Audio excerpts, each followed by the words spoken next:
recording. Otherwise, please sign off. Thank you, everybody. Hey, Lynn, can I share my own slides? Yes, you sure can. Let me get you that. I meant to do that, but I was so excited that you were here. So hang on one second. And let's see.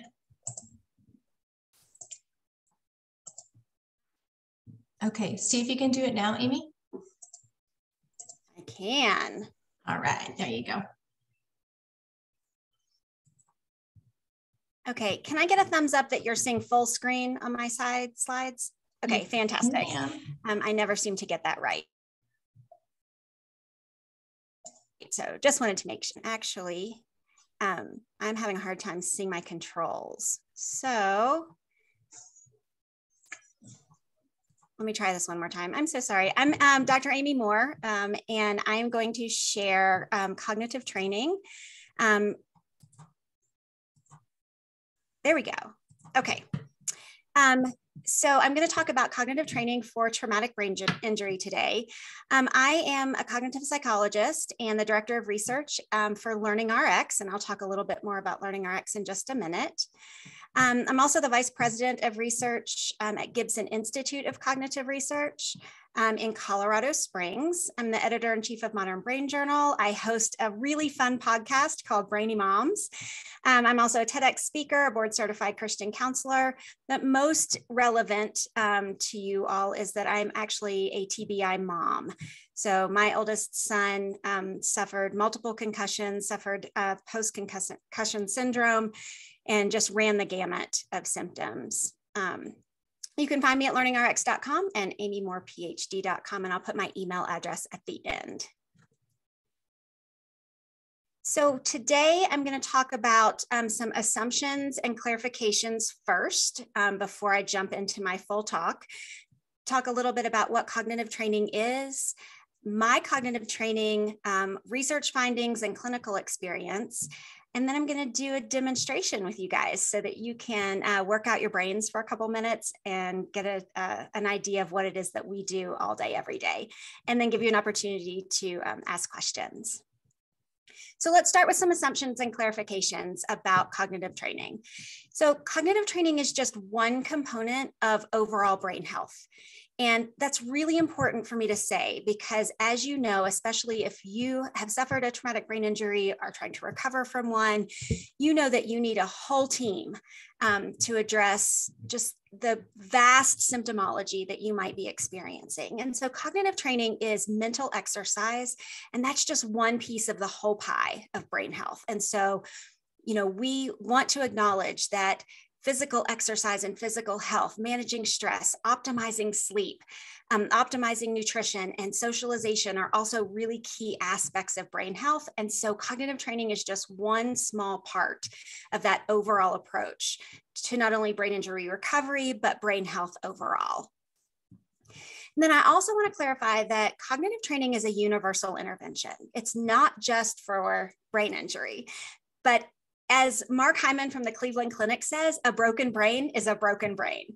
So whether you're suffering from a neurodevelopmental disorder, dyslexia, ADHD, age-related cognitive decline, one of the dementias, or a learning disability, cognitive training is applicable universally. And then cognitive training is designed to target cognitive symptoms of brain injury. So executive functioning skills, reasoning skills, working and long-term memory, visual and auditory processing, processing speed, attention.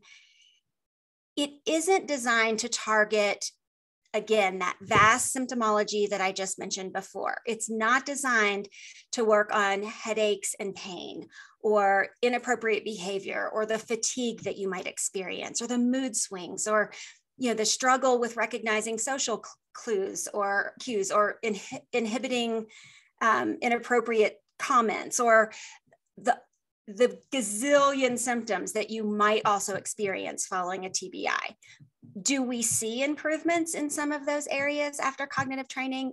Absolutely, we have, but that is not what the target is. We're targeting cognitive rehabilitation and those cognitive struggles. And I just want to say that we recognize in the cognitive training world that every TBI is unique.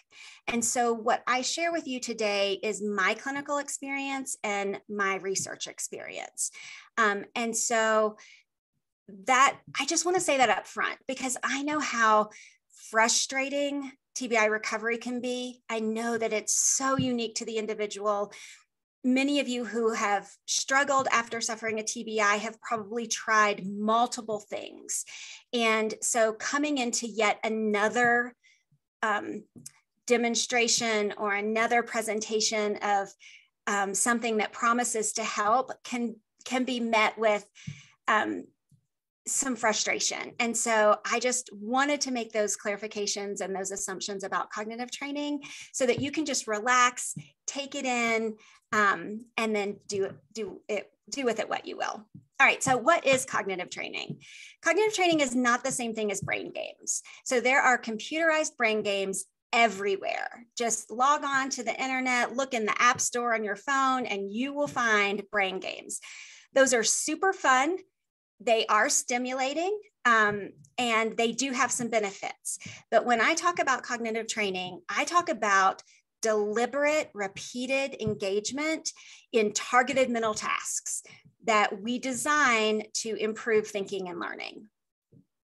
And it's based on the phenomenon of neuroplasticity, and that is our brain's amazing capacity to change with experience, with just a little help. And so cognitive training for TBI assumes that there's been some sort of disruption either within a brain network or between brain networks. And so there are multiple types of brain connectivity that we look at as researchers and clinicians. And so we'll look at structural connectivity, and that's the white matter tracks or the fiber pathways. We'll look at functional connectivity, and that's correlations between brain regions or within brain regions. And then we look at information flow, and we call that affective connectivity. So this is an example of structural connectivity using diffusion tensor imaging. And on the left is a control subject, and on the right is a TBI subject. And so this shows that disruption across the corpus callosum between networks in the brain after a TBI. And then this is an example of functional network, disruption of functional network connectivity. And this is looking at just the default mode network. On the left is what a healthy default mode network should look like. And on the right is what one severe TBI participant's default mode network looked like when we scanned him. So this is actually one of our participants. And so we're operating on the assumption that like Donald Hebb said, neurons that fire together wire together, and neurons that are out of sync fail to link. And so that's what we're targeting with cognitive training. So let me tell you a little bit about LearningRx. So LearningRx is the largest network of cognitive training centers in the world. We have more than 70 centers in America, plus about 400 licensees who use the program in their private practices. It originated in vision therapy. It was created in the 1980s by pediatric optometrist, Dr. Ken Gibson, who worked closely with his brother, who was a clinical psychologist. And so it started in the vision therapy world. And what Dr. Gibson found was, as he worked with vision therapy training procedures, he said, I'm not getting everything I want to get. I'm not seeing all the changes I want to see. And so he started adding different aspects of cognitive remediation until he came up with a full program. And I'll show you all of those areas in just a minute. So we are still used in vision therapy clinics. We're used in psychology offices, occupational therapy, physical therapy. School psychologists use us, so in those private practices. And then we're also in 45 countries around the world known as BrainRx. So Dr. Gibson wanted to take, in the early 2000s, he wanted to offer more people access to this program. And so he opened the first LearningRx Center in Colorado Springs in 2001, and then began offering franchise opportunities after that. And so that's how we spread. So a little bit about the cognitive training methodology that LearningRx uses. I'm going to walk through each of these on subsequent slides. So the cornerstone of LearningRx cognitive training is one-on-one human delivery. This is what is most unique about this training program compared to the brain games or brain exercises that you see on a computer. So we sit one-on-one across a table individually with each client. We also train via Zoom anywhere in the world. So we would sit one-on-one just like I'm talking to you right now, but just with one of you. And we use a variety of hands-on tasks. But why do we believe so strongly about that human delivery?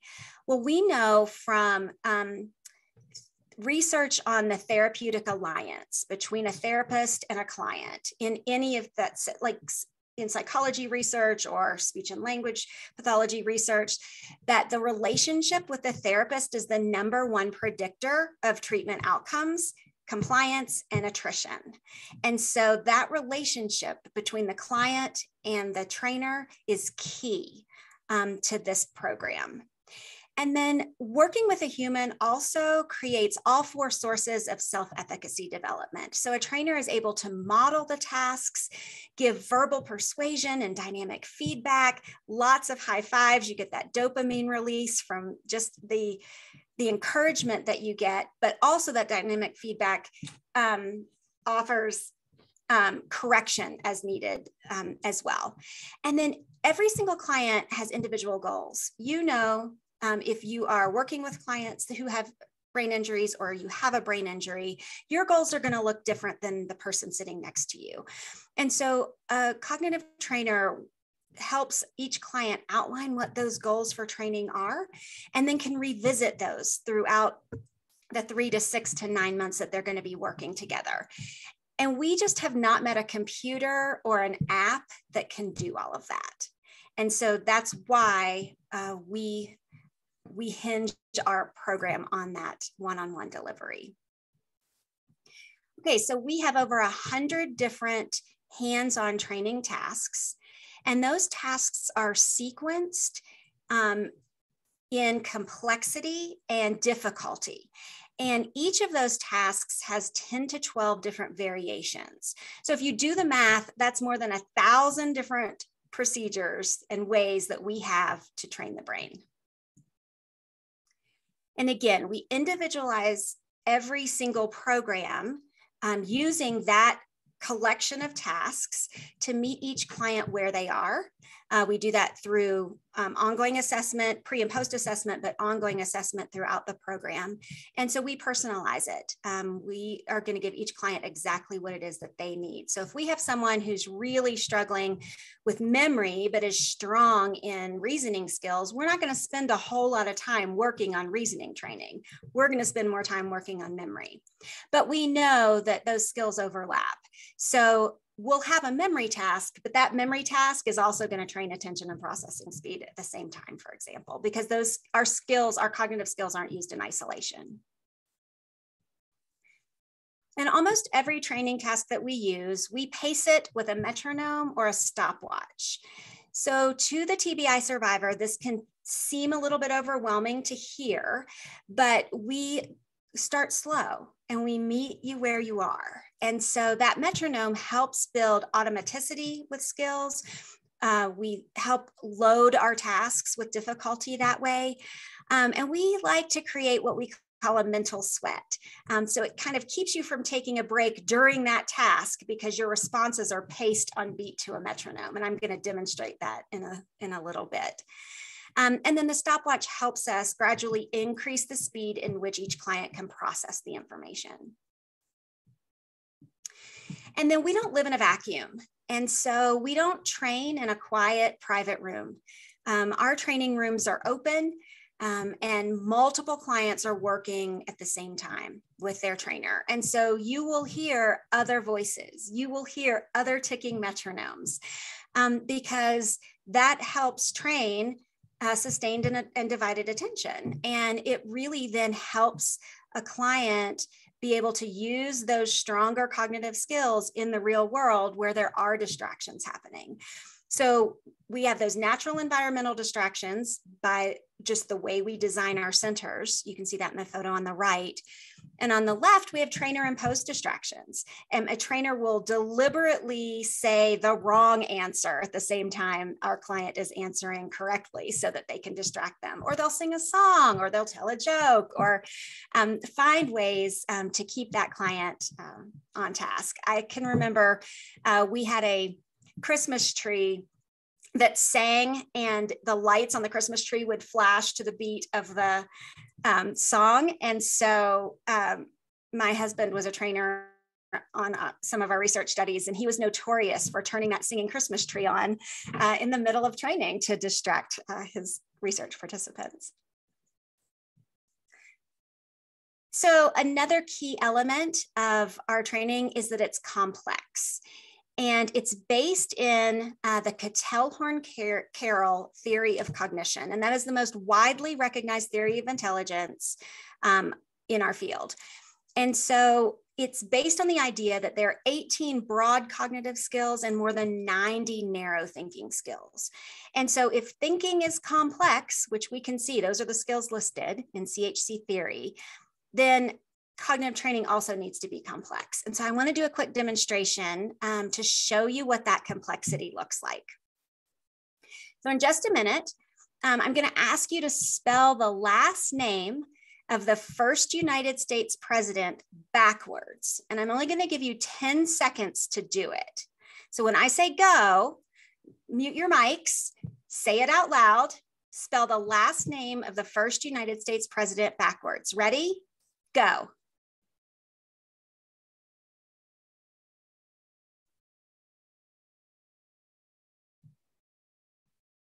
Okay, stop. How'd you do? This is what it should have looked like. N-O-T-G-N-I-H-S-A-W. And I want to walk you through what your brain had to do in order to complete that seemingly simple task, or maybe not so simple task.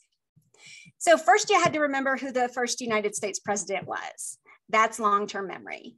Then you had to decide on a strategy for solving this problem. That's logic and reasoning.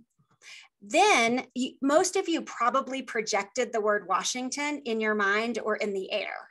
That's visual processing. Then you had to order the sounds and letters in the word Washington. That's auditory processing. You had to keep track of which letter you had already said and which one's coming next. That's working memory. About halfway through, you may have quit, given up, or gotten frustrated. You had to engage your attention skills so that you could finish that 10-second task. And speaking of 10 seconds, that's processing speed. You had to work quickly because you knew that I was only giving you 10 seconds to do it. So that one 10-second task engaged 7 cognitive skills that were all overlapping and working at the same time. So cognition is complex. That's why cognitive training also needs to be complex. And so there are cognitive training programs that work on just memory and attention or just reasoning skills, but they're missing the opportunity to impact all of cognition if they're only choosing 1 or 2 skills to target. And so that's why ours is complex. Okay, another element of our program is intense timing and duration. So we do 3 days a week. We meet with clients 3 days a week for 60 to 90 minutes. And that lasts 12 to 36 weeks, depending on the goals of the client. So we do have our primary cognitive training program that is just addressing the cognition and the cognitive skills that I just demonstrated. But sometimes clients are also struggling with reading skills or math skills, particularly those kids who have suffered from sports-related concussions and they're still in school. And so they might need remediation in those areas as well. And so they would be with us longer. And then we like to supplement our one-on-one training with some digital exercises. And so we have 100 levels, 10 digital cognitive training tasks in a brain lab in our centers. And that it supplements what they're already doing with their trainers and helps to reinforce skills And especially when we're working with kids and teens, they love the gamification that's involved. And so it's just another way to connect and get extra practice. And then we measure and measure and measure. And so we give comprehensive pre and post assessments, like baseline and then follow up after training so that we can quantify change. We use gold standard tests that you would find in many practices like the Woodcock-Johnson, the Kaufman. We also use the Gibson assessment of cognitive skills. So we're measuring along the way. We keep careful track of progress using an app that trainers will use to document progress during each training session. But it's really nice to be able to quantify change as well. Of course, real life change is what matters the most. And so we spend lots of time talking with clients about those changes that they are seeing as well. So let me talk to you a little bit about our research findings, because that's what we do all day, every day in practice, but we have empirical research to support what we do as well. So what we'd like to do is create what we call a convergence of evidence. We've collected multiple sources of evidence. So randomized controlled trials and other controlled studies, case studies, our client outcomes from more than 100,000 children and adults that we've worked with, pilot studies, lots of different study designs, and multiple types of evidence. So the standardized tests, self-reports, interviews and real life changes, and we've used functional MRI as well as QEEG, so neuroimaging evidence as well. And so when you look at the combined types of evidence and multiple sources of evidence that we've collected, all of that evidence converges to provide scientific support for the LearningRx methodology. So as of today, we have over 15 peer-reviewed published articles, and they cover different populations. So brain injury, learning disabilities, ADHD, and age-related cognitive decline. We've presented our research at more than 20 scientific conferences. And in addition to the published research and peer-reviewed journals, we also have more than 10 doctoral dissertation projects and technical reports on a variety of areas. So what have we found? So every time I give a presentation about LearningRx research results, I sound like a broken record and that's a good thing in this case, because we consistently find the same results regardless of the age of our clients or research participants or their diagnostic category. And so we consistently see statistically and clinically significant improvements in cognition, memory, speed of processing, reasoning skills, visualization, attention, auditory and language processing, and even IQ score. We consistently see transfer and generalization of the training to real life improvements. The #1 reported improvement that we document in research and clinically is increased confidence and self-esteem. But we also see improvements in self-discipline, in cooperative behaviors, improvements in academic performance, work performance, sleep habits, participation in sports and hobbies, better attitudes about school, consistent reported improvements in cognition, and even mood and outlook. And then because we use neuroimaging, we've been able to document changes that are measurable with functional MRI, changes in network connectivity, overall better cognitive efficiency, changes in white matter integrity, and this is the cool part that we keep finding, changes in the brain that correlate to changes on cognitive test scores. And I'll show you a little bit about that in just a second. All right, so specific research on TBI populations, we have several peer-reviewed published articles and client outcomes. So we did a study with soldiers who were in a warrior transition unit. So that means that they had suffered from traumatic brain injuries and they were given 6 months in this transition unit to go through occupational therapy, speech therapy, physical therapy, in order to see if they were going to be able to get back into their job in the military or if they needed to be medically discharged. And so our study, we were allowed to go into that unit and add cognitive training to their lineup of therapies. And so on the left, you can see their changes in percentiles across the board. Their real life improvements included improved confidence, perseverance, memory, attention, their frustration tolerance improved. And most were able to return to work in the military. And the two that did not return to work in the military were able to return to school. And so not only did we look at the group changes, but we also looked at clinically significant change in each individual. And so 91% of them could be classified as recovered based on clinically significant change in their overall IQ score, which is a measure of all of the cognitive skills combined. And then we did a brain imaging study on TBI, and we looked at changes in structural connectivity and changes in functional connectivity. And I showed you those examples early.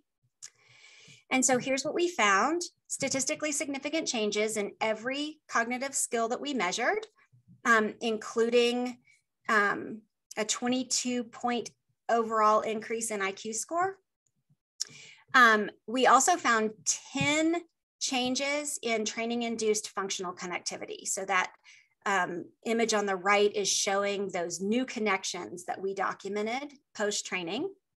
That's functional connectivity. And then we found 3 changes in white matter tracks that correlated with changes in IQ score for this group. And that was super exciting. It's the first time that we had documented those structural changes as well as the functional changes. And so another thing that we found interesting is we looked at what the most frequently reported symptoms were for this group of mild TBI patients. So they reported symptoms that related to poor cognition, depressed mood, issues with socialization and connectedness, trouble relating to others. They struggled either in work or school performance, and just diminished activities of daily living, like one couldn't drive anymore after her TBI. Well, what was exciting to find was their most reported improvements directly correlated to their most reported symptoms at the beginning. And so improved cognition, improved mood and outlook, reduced anxiety, better relationships and communication skills, improved outcomes at school or at work. And the one that couldn't drive after her TBI was able to drive after finishing 72 hours of cognitive training. And then I just want to show you a little bit of a couple of individual results from that group. And so we looked at changes in the default mode network in the brain. And so that is a very robust resting state network. What that means is we put them in the MRI machine. We tell them, do nothing, think about nothing, just don't fall asleep. Well, what happens when you're told to do nothing is you start thinking about yourself and your life. So it's a very self-referential default mode that the brain goes to when you're not actively doing a task. And so then we can look at normal connectivity in that network as well as abnormal connectivity in that network. And that's what we did. And so we use, the warm colors, the yellow and orange, those are positive correlations with the medial prefrontal cortex. So where the blue arrow is here. If we're looking for positive correlations to it, that's the seed, we like to call it. And then the blue dots are things that are anti-correlated to the MPFC in the default mode network. And so if you think of it like a dance, so partners who are dancing, so, warm colors, they're dancing in step together. Blue colors or cool colors are when they're apart. And so that's what we're looking for in that network. So what does that look like? So this was a 20-year-old male. He had suffered 5 sports concussions. He was no longer able to go to school, so he had dropped out of college. He could not hold a conversation at the dinner table. So he couldn't participate at the dinner table with his family. By the time he would think of something to add to the conversation, they had already moved on to something else. So you can see before training, this is the normal or control default mode network. So we're looking for this beautiful yellow triangle. His entire right parietal area here was not correlated with the MPFC at all. Like it just wasn't there, didn't show up at all. That was before training. After training, you can see that it now was correlated with the MPFC, and he had the beautiful blue anti-correlations compared to the control over here, nearly normal. 24-point increase in IQ score. He was able to return to college. He was able to communicate faster, and his emotional functioning improved. So I showed you the before picture of a severe TBI patient at the very beginning. So there it is again on the left. This is what his default mode network looked like before training. You can see that there's so much hyperconnectivity or hypercorrelations that you can't barely even make out the default mode network prior. So this is a 58-year-old male. He had a bicycle accident, hit a ditch, passed out, was found the next morning by some hikers. He was in a coma for 6 days. His pituitary was sheared. He had to learn how to walk and talk all over again. He was a high-level engineer and was unable to go back to work after the TBI. And he had flat affect, was incapable of demonstrating emotion like he had before. So he came to our research study 8 years after his TBI. And after 90 hours of training, you can see his after imaging, nearly normal to looks like just like the control. He was able to return to his career as an engineer in the same firm where he had worked 8 years prior before his injury. And he got his life back. We also looked at his quantitative EEG. So this is a Loretta of his brain using QEEG. And prior to training, you can see low beta and high alpha in the left frontal region, and that was consistent with that flat affect, some depression, memory deficits. His post-Loretta as nearly normal in the left frontal activity. And that was consistent with his improvements in those areas as well. He had a 23-point gain in IQ score. Again, he returned to his career, was able to express emotion again, and his wife said, "You gave me my husband back." Okay, and then we did a real-world data study of 329 children and adults with TBI who went through our LearningRx centers. And you can see statistically significant changes in all areas that we tested. And then the transfer effects, again, broken record, beginning to sound the same. In adults, better work performance, organization skills, greater self-discipline, increased confidence and hope, better driving abilities. And children, the same thing, but instead of improved work performance, it was improved academic performance. And then our most recent 440 clients with TBI show the same pattern as well, an average of a 12-point gain in IQ score. And the reason I mention IQ score is because it's a composite of cognitive performance. And so it's an easy metric for us to use to represent performance on cognitive tasks. Okay, who would like to try some cognitive training with me? I cannot see you guys very well, so I'm just gonna assume that you're excited about doing this. I do need you to mute your mics because I want you to answer verbally as we go through this, and you won't be able to hear my metronome if your mic is on. So the first thing we're gonna do is an attention task. And so I want you to look at the arrows on the screen, and I want you to call out the direction of the arrows. So you'll say right, up, right, just like that. All right, so when I say go, I want you to do the whole line, call out the direction that the arrows are pointing. Ready, go. Right, up.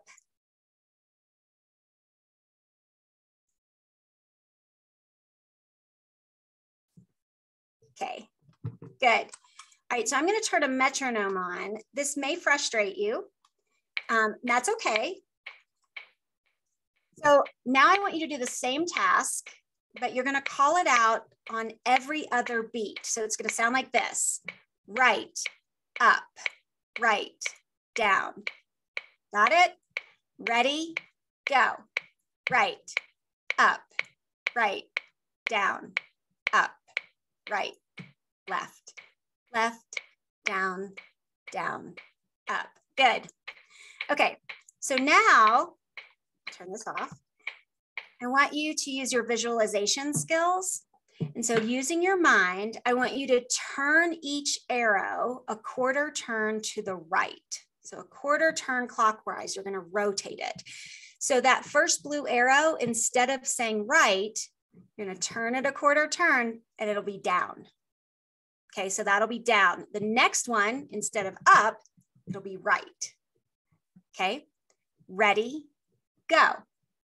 Down, right, down, left, right, down, up, up, left, left, right. Good. Okay, I'm going to turn the metronome back on. And you're going to do it again. Quarter turn, ready, go. Down, right, down, left, right, down, up, up, left, left, right. Good. Okay. So I would continue. Those are very early levels of that task. You would actually see a page with more and more arrows. I would do what we like to call task loading. So as you are calling out the direction of the arrows, I would give you 2 numbers to add. And I'd call them out in the middle of the row. When you get to the end of the row, you're going to tell me the sum of those numbers. So I can continue making that. I can have you call out the color and alternate it, color, direction, color, direction. So you would go blue, up, red, down, red, right. And so this is going to train attention. This is going to train processing speed. This will train visual processing skills. And it's actually going to train memory as well, because you have to remember what I've asked you to do each time. Okay, so you might recognize this next one. This is a variation on the very famous Stroop task. And again, we use this to train attention, processing speed, and inhibitory control. So doing the same idea, I want you to read each word. So on the top line, just read the word all the way across. Ready, go. Green, blue, red. Good. All right, I'm going to turn the metronome on just because it's fun and I love it. And I want you to, this time, call out the color of the word every other beat. So you're not going to read the word, you're going to call out the color. So that first one is blue. Ready, go. Blue, yellow, black.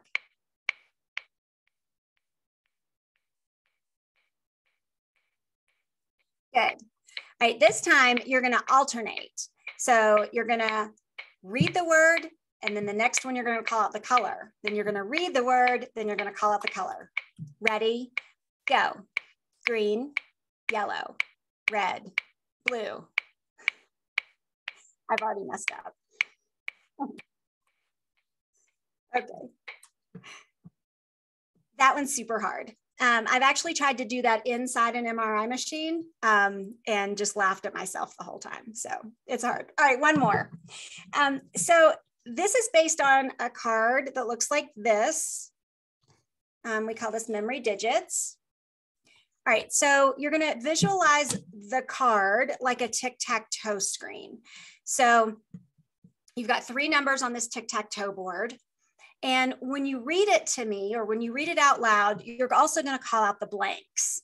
So this would be 7 blank blank, 8 blank blank, blank blank 5.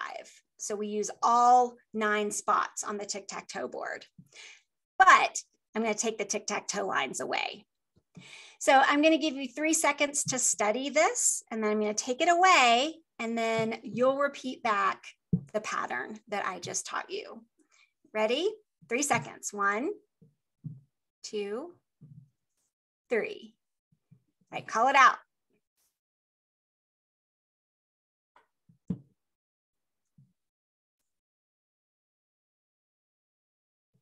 Okay, were you right? All right, let's try one more. Okay, ready? 3 seconds, go.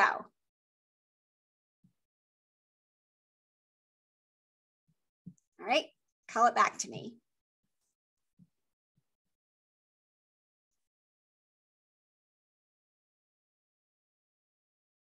Okay, were you right? So I know we're running out of time. So typically at this point, I can give you 4 numbers next. We can go all the way up to 9 numbers. Then I can make it even harder, and I could ask you to add a number to each number.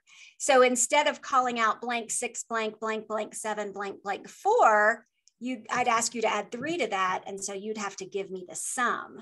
So not only memorize it, but with the addition as well. And so again, there are about 100 different variations to this one type of task.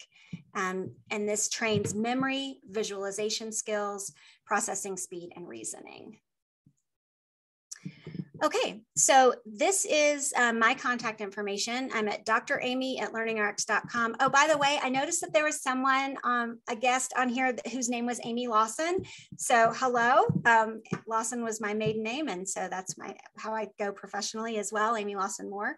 And then you can learn more about us at LearningRx.com. And or call 1-866-BRAIN-01, and I can now answer questions. I'm going to stop sharing my screen so I can see everybody. What questions do you have? That was awesome, Amy. Thank you. I found myself, first of all, tapping my foot, trying to make a song out of the games that you were doing. And I did pretty good in the beginning. And then of course I started messing up and I'm like, oh, Jesus, here we go. I mean, that was just, all of that again. I mentioned my daughter, Natalie B, who just left. I thought was my daughter. I didn't go in and check, who she was, but I was going to actually ask her to kind of comment about her cognitive training versus this. I swear to you, it was, nearly identical.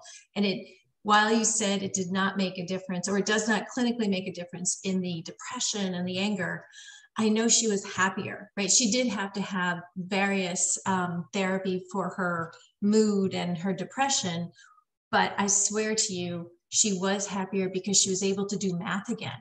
She was able to see things again. It made a better quality of life improvement. So I don't want to hog it. So please, people, ask away. And that's a great point. And so we see those clinical improvements all the time. Mm-hmm. It's just, I wanted to make the clarification that that's not what we're trying to help, mm-hmm. right? Like we're targeting improvement in cognition, but as a beautiful side effect, we also see those improvements in other areas, or have documented improvements in the other areas for sure. Yeah, there's no question. So, all right, group, you're not a shy group. Ask away.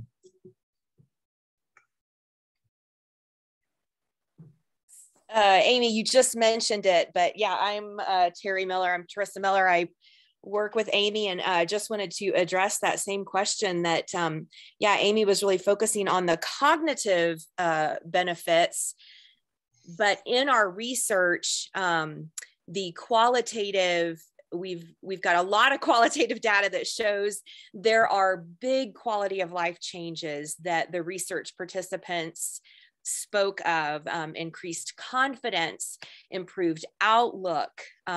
Definitely the cognitive changes supported and created quality of life changes that were just incredibly encouraging. So I did want to say and Terry is our qualitative researcher, and I'm the numbers girl, right? And so I love that she jumped in and said that, because she spends hours doing intake and exit interviews and really documenting those amazing real life changes. And ultimately, that's what's most important. Numbers are great to support what we do scientifically, but for that to mean anything, your life has to be different. And I think you raise a really important point there, Terry, as well, and Amy. That's what real world evidence is about, right? Right. Right. So you have the clinical indications, but what's the real world? What is the patient / person's perspective, and what is their improvement? I mean, so you know, we're all about the app and tracking, and it would be great to use this real world evidence for people to track as they go through this learning process and rehab process. Do their moods get better, right? Do they see it themselves, right? Because that's where you start to feel the empowerment as well, too. So, all right. Any questions? We all were having fun, I will also say, because we were flying in the chat when you were having us do our Washington. I just took a second to look through the chat to see if there were any questions for me. So like Lindsay is saying, default mode default mode network equals resting brain activity. So the default mode network is the network that is active when you are not actively doing a task. So our brain is always working, but those are the areas of the brain, left and right parietal, the limbic system, and the prefrontal cortex that do activate when you're told not to do anything. Mm-hmm. And so we call that the default mode of the brain. And it's very robust. It's very easy to measure and see. And so that's why we use it. I have another question that's more practical focused. So when you're in cognitive training, or like I was in a car accident and I'm phasing back to work, I have a very intellectual job. How do you know when you need to like keep pushing yourself versus like, okay, like I don't want to overdo it, and then like it becomes too much and I get too overwhelmed? Like, is there a good sense other than just like emotions and being tired? Or yeah, I mean, if you go home, well, first of all, you will be worn out at the end of a training session. I mean, you're using up your neurotransmitters, right? And so, but if you're able to regenerate with sleep that night, and you wake up the next morning and you feel okay, like you feel like you've gotten regenerative sleep, then keep going. Okay, yeah, and we've had some people with brain injury who, when they first start training, it is overstimulating. It is a lot. And so we've gone slow. Like, we don't start with a 60-minute or a 90-minute session with them in the beginning, right? They may have to start at 15 or 20 minutes, take a break, come back for another 15 or 20 minutes. And so we meet you where you are in that. When my son first had his concussion, I tried to put him in training right away, and he was still having migraines. And he said, you're torturing me. Is your research more important than my comfort? And no, of course it's not. So we waited a couple months and tried again. I can attest to that as a caregiver, Lindsay, as well.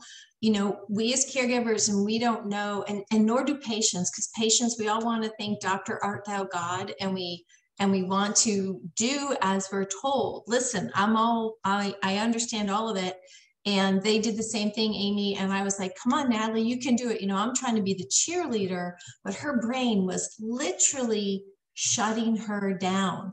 And one of the things that we will be adding on our app, there's something that I discovered, and it comes out in your eyelids. And when you are pushed too far, there's a disproportionate swelling in your eyelids.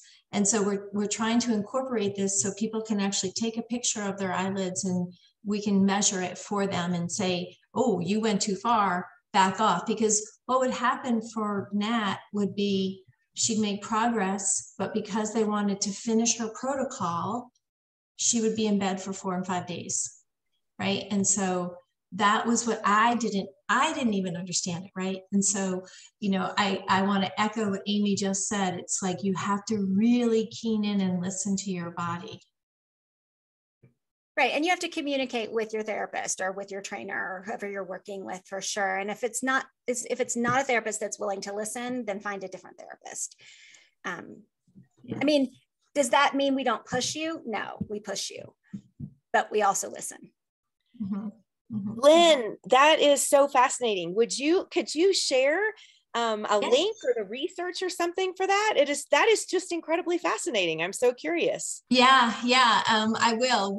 We actually are working with the Human Performance Lab here in Boston to develop it out. But we actually have images, and we're able to. The whole autonomic system is misfiring, and so So I will share. And as we're bringing it out more, I'll definitely be bringing it to everybody to use. So there's something also, Amy, that I discussed with Susie. You guys are able to do this remotely, right? And so I want people to know that as well, because sometimes it's more effective in person, and sometimes it's more effective or beneficial, particularly like if you can't drive yet, right? So maybe you guys can speak to that as well. Absolutely. We just published a study because we had to pivot to remote training during COVID. The beauty of it was we had been perfecting that remote model for 2 years prior to COVID hitting. So our centers were able to seamlessly transition to offering remote training. So we published an article in Frontiers in Psychology in September, where we compared the outcomes of in-center, in-person, one-on-one training to remote training via Zoom, and found no statistically significant differences. So the results per subtest, when we're looking at quantitative results, the test gains were slightly higher for in-person training on every single skill, but it wasn't a statistically significant difference. So what that says to me is, yes, one-on-one is ideal. Like, we enjoy being across a table from you, and you probably get a deeper connection. But Zoom training is a viable, effective alternative. And I say that, but I'm gonna walk that back for just a second. The part about connecting. So as a therapist, I only do teletherapy, and I would say I'm just as effective delivering teletherapy to counseling clients as I am in person. So Amy, our qualitative results supported that. Yeah. As the qualitative researcher, I do that blind. I do that research blind. I don't know when I'm looking at everything if they were in person or remote. And I have to tell you, I was fully prepared to see a difference between the two, and the differences were virtually nil. So it was amazing that there was that connection and the same quality of life benefits. Yeah. Wow. That's amazing. So, and the other thing too, which is always on everybody's mind, is cost. And Susie and I talked about this as well. You guys do offer forms for people to file with their insurance, as I understand it. And please correct me if I'm saying anything wrong. But one of the things that your reports on the dashboard on Sally can also help with your insurance coverage is to show you are moving up or you're moving down, right? Down is good because all your symptoms are going away. So that's something maybe you guys can talk to, because if Susie's in Atlanta and you're in Colorado, but somebody wants to see you and they're in Chicago, right? And there's no local office. I don't know where the offices are, but maybe kind of discuss that for folks as well too, because I know insurance is very important for people. Sure. So a couple of things in terms of insurance. If you go to a private practice to get our clinical program, then if your insurance covers intervention for TBI, then it's billable through that practitioner, right? So if it's through a speech and language pathologist, then that's a tool in their toolbox that they can bill. If it's an occupational therapist, that's a tool in their toolbox that they can bill. Our centers are self-pay. And so that's a different model. Some of our centers will provide a super bill. Some of our centers won't. And so that is up to the individual. And really it depends on the owner. So like at Susie's center, Susie is a clinician. And so she has that capacity. If we have a speech and language pathologist that owns a center, they have that capacity to provide a super bill. Some of our center owners are prior parents of clients, you know, who wanted to offer this in their city. So they don't have the capacity to offer a super bill. So it really just depends. A lot of insurances don't pay for cognitive training in any place. So it just depends. I know it's super frustrating. In terms of self-pay, it's about the same cost of other therapies, you know, $90, $95 an hour. Yeah. And ours did not, I think it's also state dependent too. Our state did not cover, we had 2 insurance programs and it didn't cover any of Natalie's, but I cannot say enough about how valuable it was for her progress. Yeah.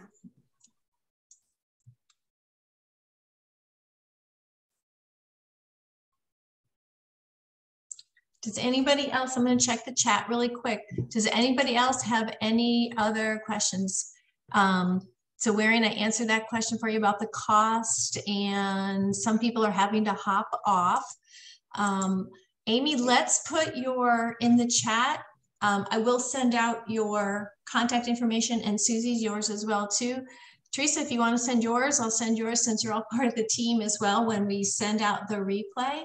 And if there's no other questions, there's Amy's email, direct email. Oh, Medicare, or I'm on, I always get them confused. I've been on SSDI now for 24 years, and they don't cover a lot. And that's where a lot of our insurance is based on, Medicaid or Medicare.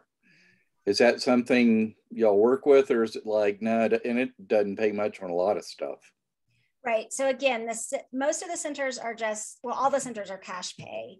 And yeah, and one of the things is you're going to need more than the 15 sessions that insurances will even authorize for some sort of TBI intervention, if they authorize any at all. And so, you know, our program is, 60 sessions, not 15 sessions. And so it's just one of those states of insurance issues that is going to continue to be frustrating for patients, providers across the board. This is something, it's really akin to Georgia. We have the Brain and Spine Injury Trust Fund where you can get money for counseling, which is what I used it for, to help pay that, because SSDI so Medicare, whatever, doesn't care. But I got it for that. Is this considered, because they're real picky there, experimental healing? They like real hard. If Shepherd doesn't do it, it doesn't count. That's what it boils down to. And if Shepherd doesn't expect you, you're witches out of the back of a truck. It's really brutal. So it's not considered experimental for stroke recovery or for chemo fog by many insurance companies. But in terms of brain injury, every insurance company is different. And at one point, you figure this old dog is never going to resynapse to anything. I've been dyslexic my whole life. They discovered me when I was in the 2nd grade. I was, I couldn't read or write my name yet. And they asked a real long verbal question. I went, oh, I got that. They went, you're the dumbest kid in the class. How did you know that? And it's like, it's simple. And even after tutoring, and I remember doing all these tests, it feels like, when I was a teenager still in prep. I only read 5th grade level when I left high school, and that was after 12 years of tutoring almost. Now I read and write on about a 3rd grade level after my TBI. Is it worth even to look at? I just turned 64 to my Beatles song. I don't like it. Yes, it's worth it, because this program was originally created for children with dyslexia.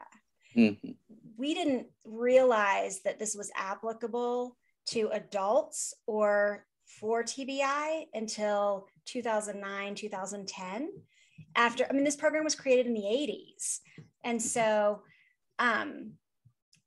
absolutely. In fact, I gave a TED talk recently, so you can look that up and watch my son's story, but he was in 4th grade and could not spell his name. And by 7th grade, he went through the program. He went through our reading program because he was dyslexic. And he tested into gifted and talented language arts in 7th grade. And by 9th grade, he actually took college level English 101 and 102 and got A's in both. So there is hope. And tell him Tim Conway was dyslexic. He learned humor, which is how I've kind of gone through my life. After this meeting with some people, I just come up with stuff because no one knew I had a brain injury because I was hiding it the way I can't read. You don't want to go on a date and not read a menu. So you make stuff up. What you have that came out of a cow that looks good and tender? Because you can't read where the filet mignon is. And you have the waiter point it out to you. But those are things you develop to move away. So people don't know. Yeah. You're in Georgia? I'm in Georgia. I'm in Woodstock, Georgia. All right. Well, Susie's in Georgia too. So you should connect. Yeah. And the other thing too, I was going to say, we should all get together, you know, how we had our meeting after with Susie, and we should, you know, bring in with Kelly. I just messaged Kelly and Cassie about working with the brain trust group. And Susie, we can bring you in as well too, because we just started to work with Shepherd as well. And I know Shepherd just brought in a neuro-optometrist. So this is what the whole essence of giving the Brain Trust Foundation, collectively, you're being the people of Georgia's data. So they actually allocate the funds to the areas that are really, really needed, right? And there's no other better proof than your real world data. So that's the whole essence of being able to track, and we submit this to the state of Georgia and say, okay, now look, do they have enough services? And you can simply say, hell no. So I think that's what we should try to do with our partnerships and move forward. And Susie will definitely involve you as well. So, but you know, I mean, again, I cannot speak volumes enough about how well this benefited my daughter. And I would recommend, you know, go kicking and screaming and try to get the support that you can to get it if you don't have the finances, and we'll do what we can do to support you as well too. With that, we are way over. Amy, you almost have the longest running session. I think Dr. Chris out of Atlanta had the longest by only maybe like 2 more minutes. So we keep talking. But are there any other questions before I let her go, folks? Okay. No. Thank you for having me today, Lynn. This was great. I mean, and again, I'm so excited. So everybody, you'll get the replay. I'll include the contact info. And Kelly is like a thumbs up, yes. And Teresa, I'll keep you in the loop as well too as we start doing the human performance stuff with the eyelids. Okay. Okay. All right. Well, thank you, everybody. Amy, again, it was wonderful. You did a great job, and look for our follow-up email.